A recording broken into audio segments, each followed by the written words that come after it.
سو تمام فرشتوں نے سجدہ کیا مگر ابلیس کہ وہ اکڑ بیٹھا اور کافروں میں ہو گیا۔ اللہ نے فرمایا کہ اے ابلیس، جس شخص کو میں نے اپنے ہاتھوں سے بنایا اس کے آگے سجدہ کرنے سے تجھے کس چیز نے منع کیا؟ کیا تو غرور میں آ گیا یا اونچے درجے والوں میں تھا؟ بولا کہ میں اس سے بہتر ہوں کہ تو نے مجھ کو آگ سے پیدا کیا اور اسے مٹی سے بنایا۔ فرمایا بس یہاں سے نکل جا، تو مردود ہے اور تجھ پر قیامت کے دن تک میری لعنت پڑتی رہے گی۔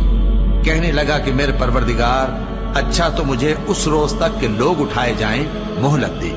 فرمایا کہ تجھ کو مہلت دی جاتی ہے اس روز تک جس کا وقت مقرر ہے۔ کہنے لگا کہ مجھے تیری عزت کی قسم، میں ان سب کو بہکاتا رہوں گا سوائے ان کے جو تیرے چنے ہوئے بندے ہیں۔ فرمایا ٹھیک ہے، اور میں ٹھیک ہی کہتا ہوں کہ میں تجھ سے اور جو ان میں سے تیری پیروی کریں گے سب